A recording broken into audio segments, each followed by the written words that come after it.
Reciban un cordial saludo. Mi nombre es Giselle Valverde Calderón.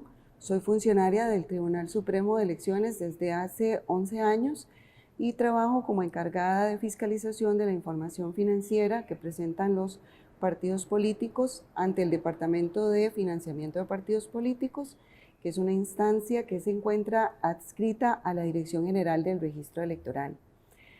Les voy a hacer una breve explicación del contenido del cuaderno número 13 de la serie Para Entender, el cual es de mi autoría y trata sobre las obligaciones de reportes financieros de los partidos políticos. Entramos en materia. En la primera parte del cuaderno ustedes van a poder encontrar todo lo que tiene que ver con la presentación de estados financieros. Vamos a verlo por partes según el tipo de estado financiero de que se trate. En la primera sección se encuentra el desarrollo de lo que tiene que ver con la presentación de estados financieros intermedios. Vamos a hablar un poquitito del contenido y los requisitos de esos estados financieros intermedios, cuál es la periodicidad de presentación y cuáles son las consecuencias de omitir con ese requisito de presentación de información financiera y reportes de donaciones.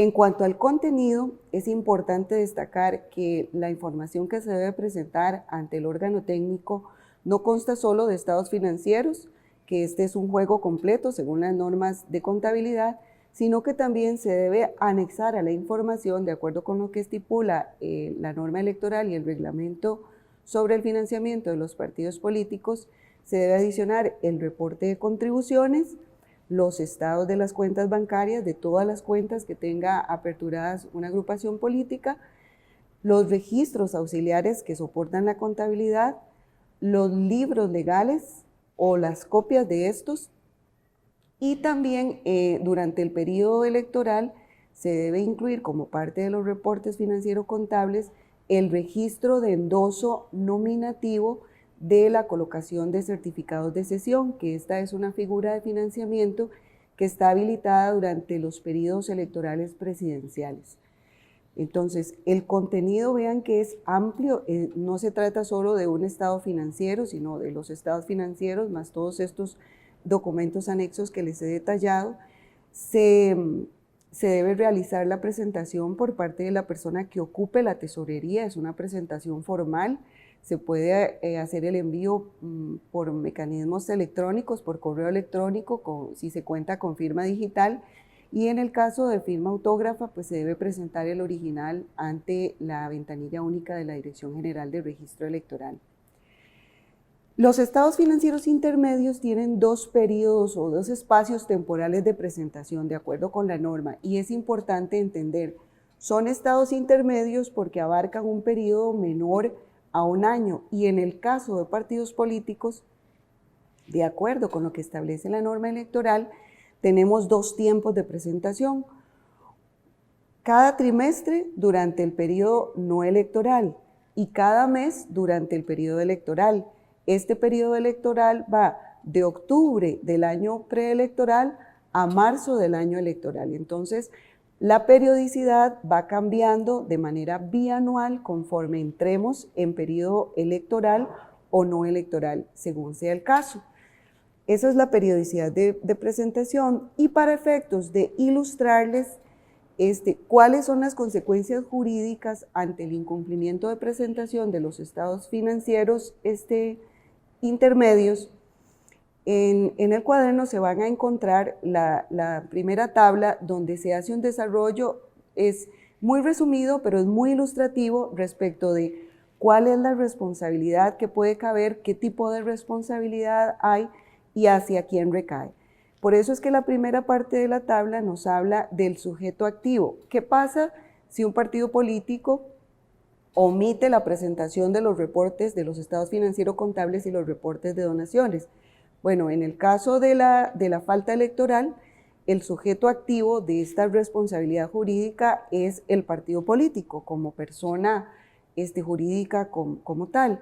Y en el caso del delito, que también hay una sanción que está estipulada como delito y que, digamos, cuya resolución o la atención de este tipo de conductas se hace en el Ministerio Público, está residenciada hacia la persona que ocupe la tesorería del partido político. Entonces, Es muy importante distinguir en que la sanción administrativa que se persigue en sede administrativa y que el procedimiento lo desarrolla la Inspección Electoral, busca establecer una eventual responsabilidad sobre el partido político.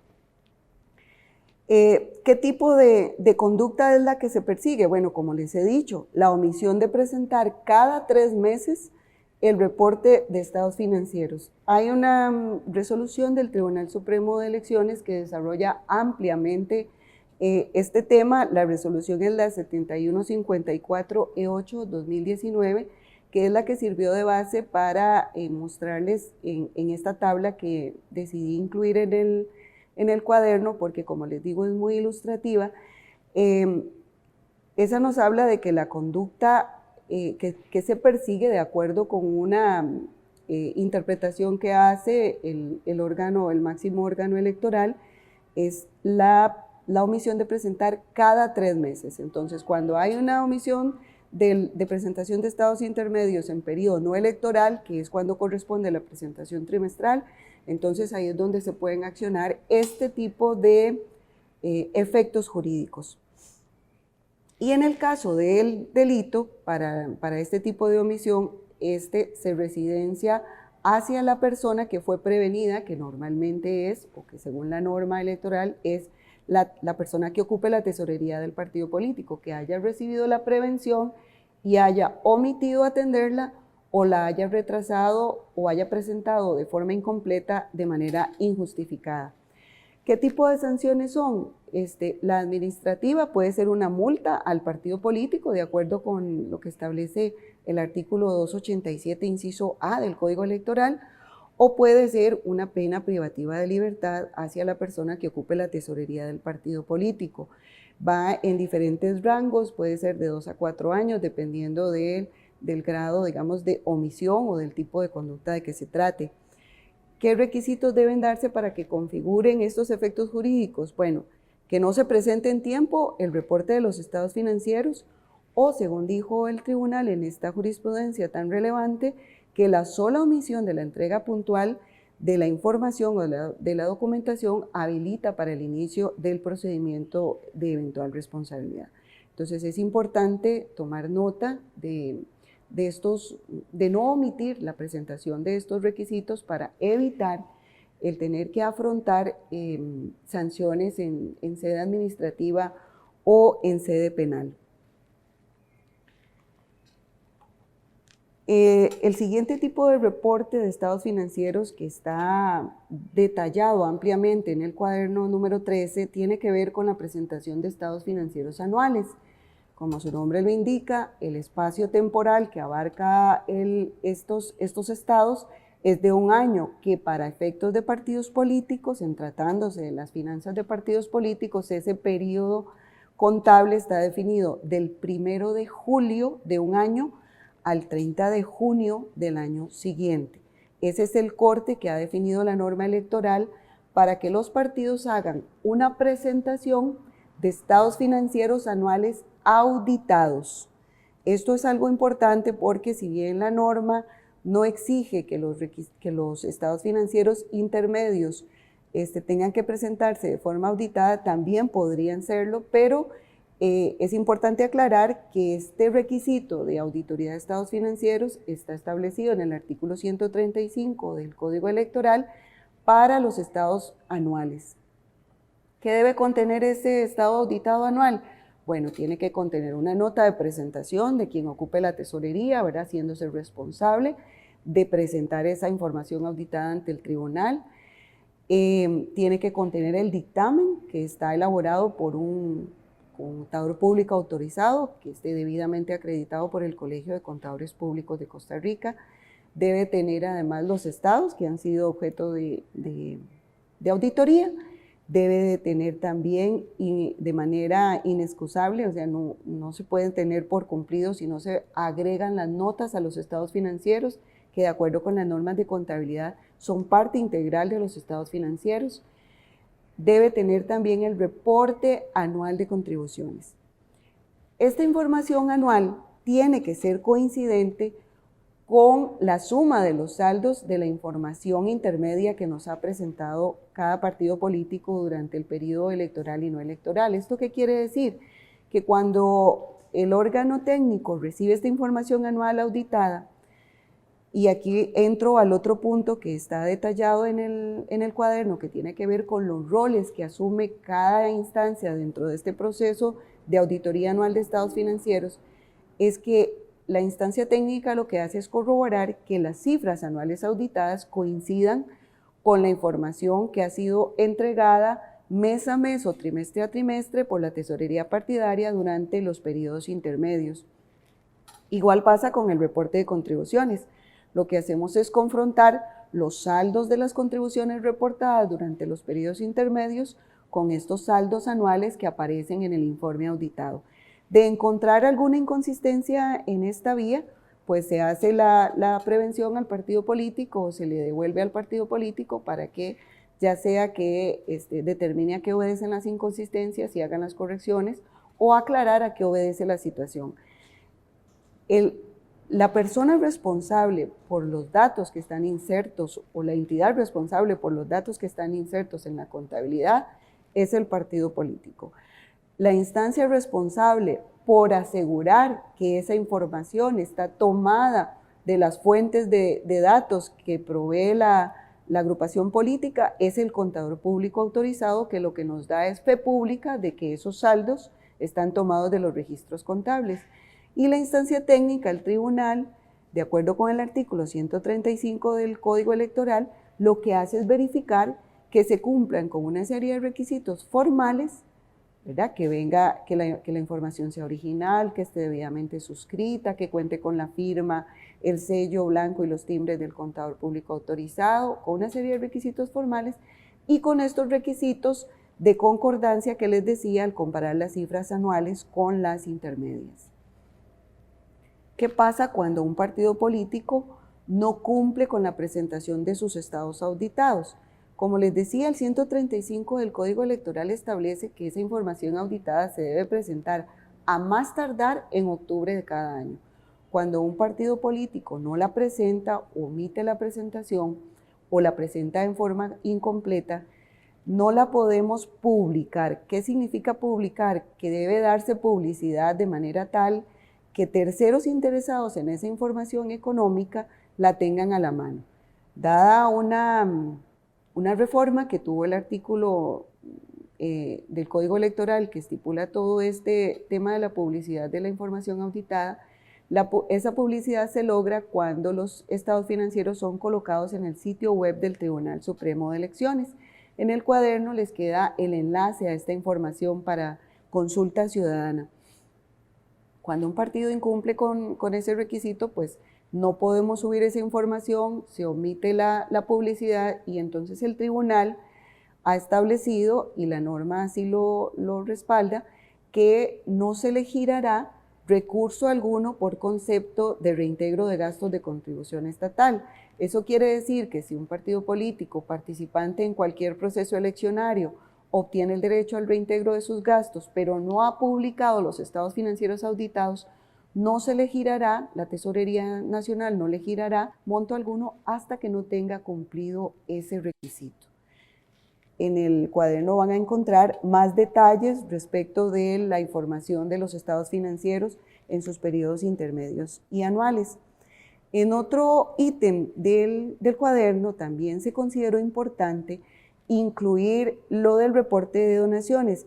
Los reportes de donaciones son relevantísimos porque todo el entramado de fiscalización de los fondos con que se financian los partidos políticos da una especial relevancia a los fondos de origen privado. ¿Por qué? Porque los fondos públicos pues los provee el Estado a través de un proceso riguroso de control y de fiscalización por la vía de la liquidación de gastos, y son fondos que conocemos el origen y por esa revisión previa conocemos la aplicación y podemos con algunas grado de certeza razonable respecto del uso y del correcto uso de estos fondos públicos. Sin embargo, los partidos también, por el régimen mixto que aplica para el financiamiento en nuestra normativa, también se pueden financiar con fondos de origen privados. Estos fondos pueden venir por la vía de donaciones. Entonces, las donaciones es un componente muy importante del financiamiento político electoral y a la vez todo el régimen de control se enfoca a detectar el origen y trazabilidad de los recursos que por esta vía llegan a los partidos políticos. Entonces, la norma electoral establece que el partido político debe emitir reportes que en lo esencial deben contener la información que se muestra en la tabla que está en la diapositiva que se presenta, que también está contenida en el cuaderno.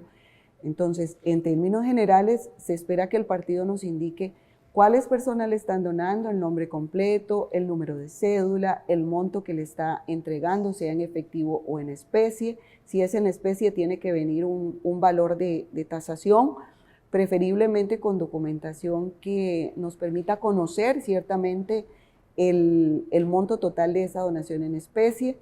Y en fin, toda esta información es parte integrante, ¿verdad?, del reporte trimestral, mensual y anual que los partidos políticos deben de proveer al Tribunal Supremo de Elecciones según el periodo de reporte en que nos encontremos. Eso en cuanto al contenido, pero también para dar una guía, porque este es un tema que usualmente desde el punto de vista contable tiende a generar un poco de a veces errores en la interpretación que hacen el personal contable de los partidos políticos. Las donaciones no se contabilizan como ingreso, las donaciones, de acuerdo con la norma electoral, se contabilizan en las cuentas patrimoniales. ¿Por qué? Porque se dice que la persona aportante viene a ser una especie, digamos, de accionista o de participante, digamos, de esa idea política, y por eso es que la norma establece que las contribuciones se registran contablemente en patrimonio. Entonces, en el cuaderno les queda, para una mejor ilustración, para evitar la comisión de errores de materia contable y después tener que hacer reversiones o aclaraciones en las notas a los estados financieros, se consideró relevante o consideré muy importante que ustedes tuvieran ahí un ejemplo de cuáles son la forma correcta de acreditar los asientos para el caso de las contribuciones en efectivo y las contribuciones en especie. Entonces, ahí les queda el ejemplo para que lo revisen, por favor. La periodicidad de presentación de los reportes, como ya les dije, es la misma de la presentación de los estados financieros, de manera trimestral durante el periodo no electoral, de manera mensual durante el periodo electoral, y hay un reporte anual que se presenta junto con los estados auditados en octubre, a más tardar en octubre de cada año. En el régimen de prohibiciones, en el caso de las contribuciones, es importante considerar esto. ¿Qué está permitido?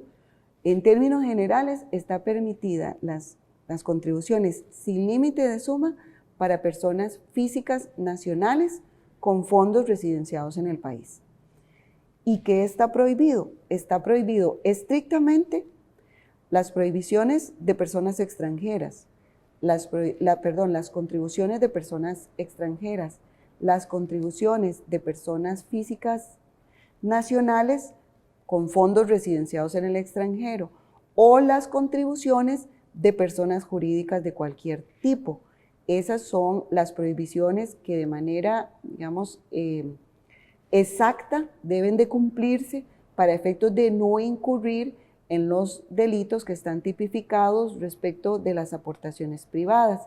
Hay una salvedad que es importante en cuanto a las contribuciones de personas jurídicas que tiene que ver con las entidades que se dedican a la formación en política o los organismos internacionales que proveen servicios de formación y capacitación a partidos políticos.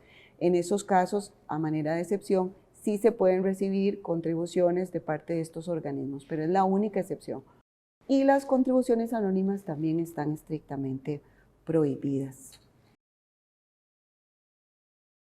Hay otros elementos de control que están detallados, que no son menos importantes, pero que están detallados en el cuaderno para que los tomemos en cuenta, porque digamos, el entramado de fiscalización y control de los partidos políticos en materia de su régimen económico se rige por varios principios, como les decía, el principio de publicidad y transparencia, que son los más relevantes, que permean todo lo que tiene que ver con el financiamiento privado, pero también hay otros principios, el de independencia, hay el principio del cumplimiento de la ley, es decir, hay una serie de principios que permean todo el régimen económico y que deben observarse estrictamente. Por eso es que en estos otros elementos de control que están ahí detallados, lo que se pretende es coadyuvar en la implementación o en la observancia estricta de todos estos principios. Entonces,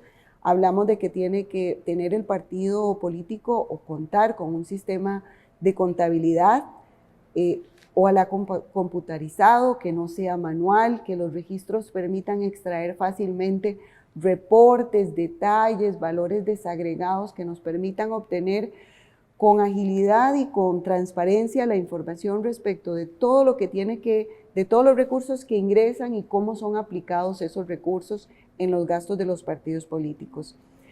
También la norma establece con mucha rigurosidad el uso de la cuenta única de contribuciones. Esta cuenta única de contribuciones, que está establecida con ese título en el Código Electoral, pero no significa que los partidos políticos puedan tener solo una cuenta. Significa que hay una cuenta que será dedicada única y exclusivamente para contribuciones. Sin embargo, los partidos políticos, en la recomendación que siempre les hacemos, pueden o se recomienda que tengan 2 o más cuentas.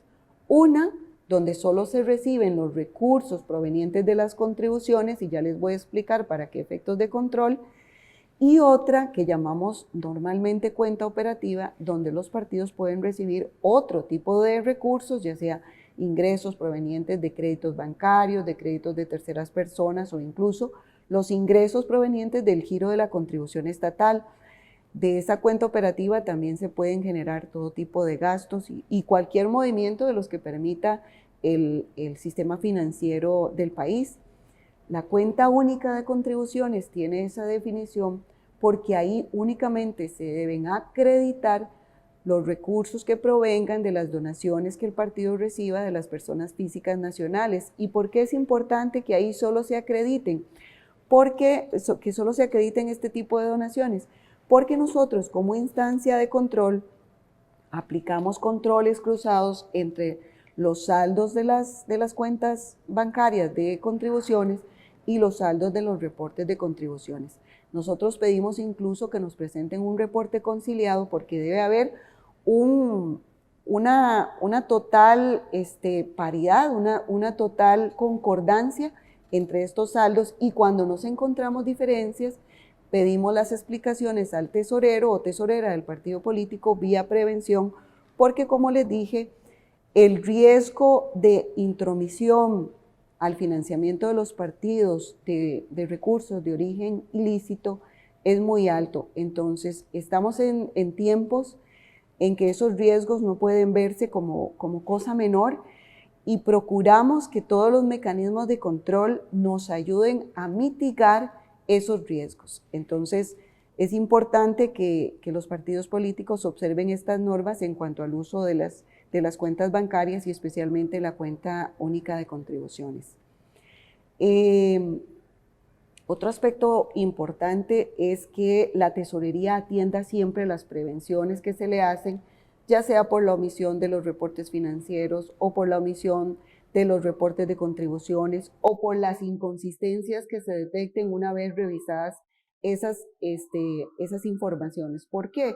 Porque la observancia en tiempo y forma de la prevención evita el desarrollo de procedimientos de responsabilidad posteriores, ya sea administrativa o penal, que conllevan un desgaste desde el punto de vista administrativo, pero que también puede conllevar efectos pecuniarios al partido político que todos queremos evitar, y es tan sencillo de evitarlos como observar puntualmente la atención de las prevenciones que se giren. Otro aspecto importante que siempre se desarrolla, que es una parte importante del proceso de fiscalización, especialmente durante los periodos electorales, es decir, durante octubre del año preelectoral y hasta marzo del año electoral, es el monitoreo de la propaganda política.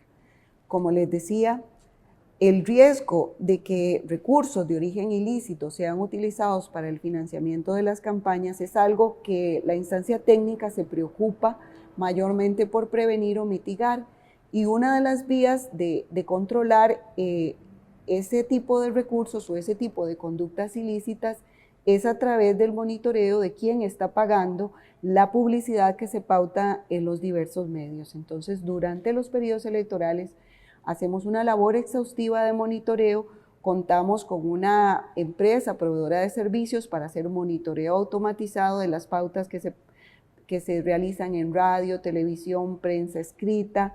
Ahora incursionamos durante el recién finalizado proceso electoral presidencial, incursionamos en el seguimiento automatizado de la pauta en medios digitales, también con muy buen suceso para controlar la cantidad de gastos que se están realizando por las diferentes instancias y para consultar en caso de que nos encontremos que hay un gasto que no ha sido visibilizado en la contabilidad partidaria, quién está pagando ese tipo de servicios. Esto es así porque la cuenta de propaganda tiende a ser, históricamente es la cuenta en donde mayor cantidad de fondos invierten los partidos políticos. Entonces, eso hace que la instancia de control migre sus procesos de fiscalización hacia donde pues las zonas de riesgo nos indican. Entonces, estos elementos de control que les he detallado pues son importantes para nosotros. Esto también, en el cuaderno también incluimos una serie de elementos que tienen que ver con la aprobación y registro de los libros contables. También hay otros elementos de control o actividades de control menores que nosotros aplicamos y que están ampliamente detalladas en el cuaderno para que por favor, si a bien no tienen, lo repasen. Es una herramienta importante de aprendizaje.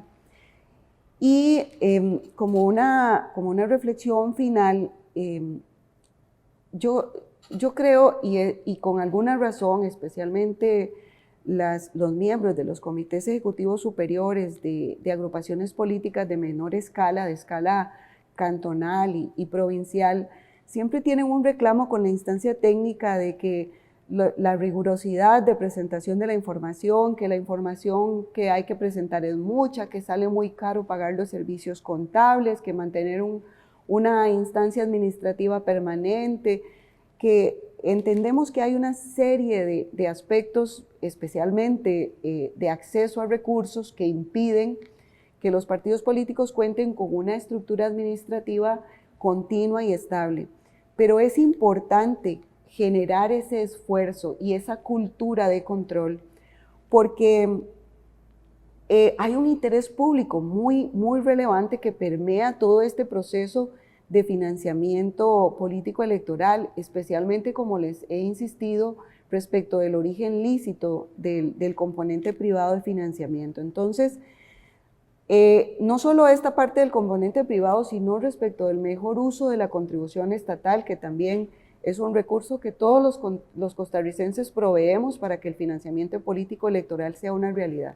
Entonces, el llamado en esta reflexión final es para que se realicen los mejores esfuerzos desde las instancias partidarias para implementar los mecanismos administrativos de control financiero contable de todo su régimen económico para proveer esta estructura de control adecuado y que todo este entramado normativo se orienta a fortalecer estos principios que vienen dados desde nuestra Constitución política de publicidad, transparencia y rendición de cuentas.